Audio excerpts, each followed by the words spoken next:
की शुरुआत में हम देखते हैं कि दो प्रीस्ट एक लड़की के ऊपर एग्जोसिज्म कर रहे थे, जिस लड़की का नाम हैना ग्रेस था और ये सिर्फ 14 साल की थी।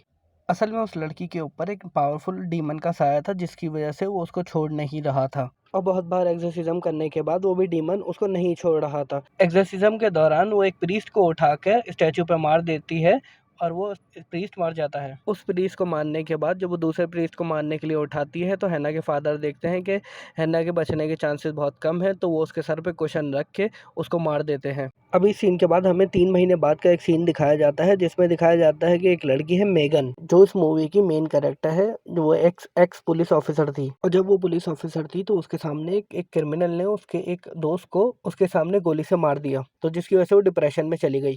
और तब से यानी वो ड्रग्स और पिल्स और ड्रग्स लेने लगी, जिसकी वजह से उसको अपनी पुलिस की नौकरी भी छोड़नी पड़ी। फिर नेक्स्ट सीन में दिखाया जाता है कि मेगन आई के हॉस्पिटल में जाती है, जहाँ पे उसकी दोस्त काम कर रही थी एज अ नर्स। और उसी हॉस्पिटल में मेगन के लिए उसकी दोस्त ने एक जॉब देखी हुई थी। और मेगन को हॉस्पिटल में जाके पता चलता है कि उसकी एक जॉब मुर्दा घर में है, और वो भी नाइट शिफ्ट में। मेगन को वहाँ लाई डेड बॉडीज की फिंगरप्रिंट्स और पिक्चर्स लेनी थी। अब क्योंकि मेगन एक पुलिस ऑफिसर थी और मेंटली स्ट्रांग थी, इसलिए उसने जॉब के लिए हाँ कर दी। और फिर मेगन फर्स्ट डे अपनी जॉब पे आती है और अपना काम अच्छे से करती है, जहाँ पे उसकी दोस्ती एक सिक्योरिटी गार्ड से होती है, जो कि बहुत फनी था। और इस तरह मेगन का फर्स्ट डे अच्छा गुजर जाता है। और फिर नेक्स्ट डे एक सिक्योरिटी गार्ड हैना ग्रेस की बॉडी को लेके आता है, जो बताता है कि एक आदमी हैना ग्रेस की बॉडी को काट के जलाने की कोशिश कर रहा था। इसके बाद मेगन हैना ग्रेस की बॉडी को अंदर लेके जाती है फिंगरप्रिंट लेने के लिए, मगर उसकी मशीन काम नहीं करती। अब मेगन हैना ग्रेस की बॉडी को सील करके चैम्बर में रखने की कोशिश करती है। वहाँ पे कुछ ना कुछ हिलने लग जाता है और वहाँ पे रखी हुई टेस्ट ट्यूब जमीन पे गिर जाती हैं। अब मेगन उस सारी टेस्ट ट्यूब को उठा के रखने की कोशिश करती है। इसी दौरान उसका हाथ कट जाता है। फिर वो अपने हाथ पे बैंडेज लगाती है। मेगन बैंडेज करने से पहले हैना ग्रेस की बॉडी को उठा के चैम्बर में रखती है, और उसी टाइम उसका ब्लड उसकी बॉडी पे गिर जाता है। और चैम्बर बंद करने के बाद बार बार खुले जा रहा था, तो यहाँ पे मेगन को कुछ गड़बड़ लगती है। इसलिए मेगन फिर हैना के बारे में सर्च करती है और उसको पता चलता है कि हैना सिर्फ 15 साल की थी। और फिर यहाँ पे उसको पता चलता है कि उसकी आइज़ का कलर ब्राउन था।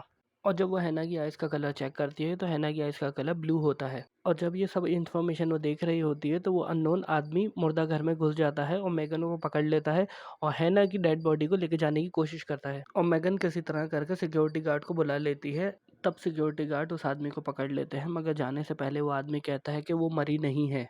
इस बार मेगन दोबारा हैना की बॉडी को चैम्बर में रखने के लिए जाती है और इस बार वो चेक करती है कि हैना की बॉडी की पोजीशन चेंज है। अब ये देख के हैना काफ़ी डर जाती है। अब ये देख के वो अपनी दोस्त को बताती है और उसकी दोस्त बोलती है कि शायद तुम्हें दोबारा डिप्रेशन हुआ होगा। अब मेगन के कहने पे जो सिक्योरिटी गार्ड जो उसका दोस्त था वो मुर्दा घर की निगरानी करता है। जब मेगन और उसका फ्रेंड चले जाते हैं तो सिक्योरिटी गार्ड अकेला होकर निगरानी करता है, तो उस वक्त हैना की बॉडी जाग जाती है। और ये देख के सिक्योरिटी गार्ड डर जाता है। फिर हैना की बॉडी उसको चैम्बर के अंदर खींच के मार देती है। जब मेगन अपने फ्रेंड से मिलके आती है तो देखती है वहाँ पे सिक्योरिटी गार्ड मौजूद नहीं है और सब चीज़ें बिखरी हुई हैं। फिर वो हैना की बॉडी को चेक करती है कि तो हैना की बॉडी अपने आप सही होने लग जाती है। अब मेगन जाके सीसीटीवी चेक करती है और देखती है कि उसके अंदर हैना की बॉडी यहाँ से वहाँ मूव कर रही है, जिसको देख के वो डर जाती है।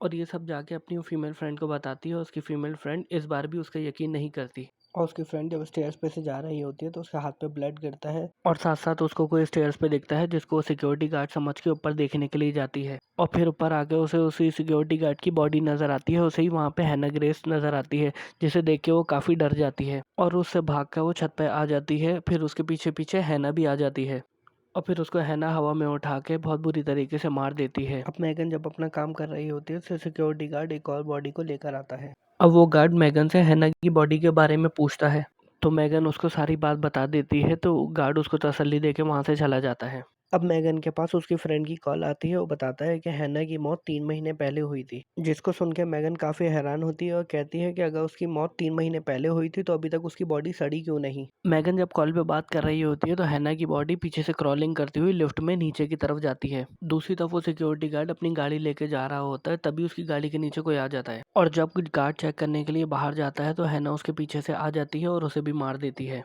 और दूसरी तरफ मेगन सीसीटीवी में हैना को लिफ्ट में जाते हुए देखती है, तो मेगन को सारी बात समझ में आ जाती है कि अब हैना क्या करने वाली है। इस वजह से वो सिक्योरिटी गार्ड को बचाने के लिए नीचे जाती है। इसलिए जब वो उस गार्ड को बचाने के लिए आती है तो उस गार्ड को वहाँ पे मरा हुआ पाती है। वो गार्ड को देख ही रही होती है कि उतनी देर में उसके फ्रेंड की कॉल आती है और वो कहता है जो अननोन पर्सन मुर्दा घर से गिरफ्तार हुआ था वो पुलिस के पास से भाग गया है। इससे पहले मेगन कुछ कह पाती, उससे पहले वो अननोन पर्सन आके मेगन को पकड़ लेता है। असल में वो अननोन पर्सन और कोई नहीं हैना ग्रेस के फादर थे। जो हैना की बॉडी को सबसे बचाने के लिए जलाने की कोशिश कर रहे थे। यहाँ वो अननोन पर्सन बताता है कि मैं अपनी बेटी को क्यों जलाना चाहता था। यहाँ पे हैना के फादर रोते हुए मैगन को सारी बात बताते हैं। हैना के अंदर जो डीमन है वो मरने के बाद भी हैना का पीछा नहीं छोड़ रहा। वो बताते हैं हैना के मरने के बाद मैंने इसकी बॉडी को काफ़ी ख़त्म करने की कोशिश करी, मगर वो डीमन इसका पीछा नहीं छोड़ रहा। और वो ये बताते हैं कि हैना दूसरों को मार के अपनी बॉडी हील करती है और फिर कुछ टाइम के लिए सोने चली जाती है। और इस बार मैगन उस अननोन आदमी की बातों पे यकीन कर लेती है और दोनों मिलकर डिसीजन लेते हैं कि हम हैना की बॉडी को जला देंगे। अब दोनों मिलकर जब हैना की बॉडी को जलाने के लिए लेके जाते हैं तो हैना पीछे से उड़ जाती है और वो मैगन पे अटैक कर देती है। तब मैगन को बचाने के लिए हैना के फादर बीच में आ जाते हैं, मगर हैना अपने फादर को ही आग में फेंक देती है, उनको मार देती है।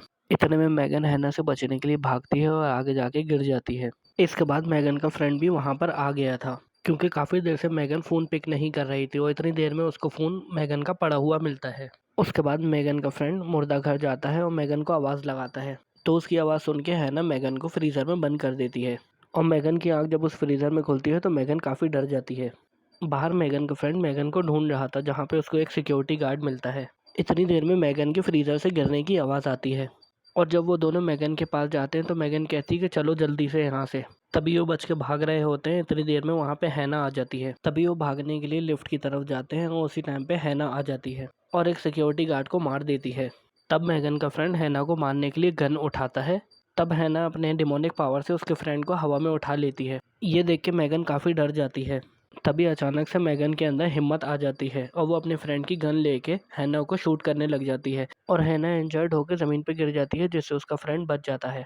और फिर वो अपने फ्रेंड को वहाँ से जाने के लिए कहती है और हैना की बॉडी को जलाने के लिए ले जाती है। और जब वो हैना की बॉडी को जलाने के लिए अंदर लेके जा रही थी तो हैना उड़ जाती है और उसको अंदर खींचने लग जाती है अपने साथ।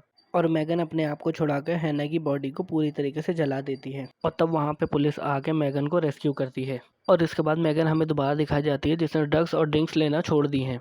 एंड में दिखाया जाता है कि एक मक्खी आके मैगन के हाथ पे बैठती है और मैगन उस मक्खी को मार देती है और कहती है कि मैं बहुत स्ट्रांग हो गई हूँ।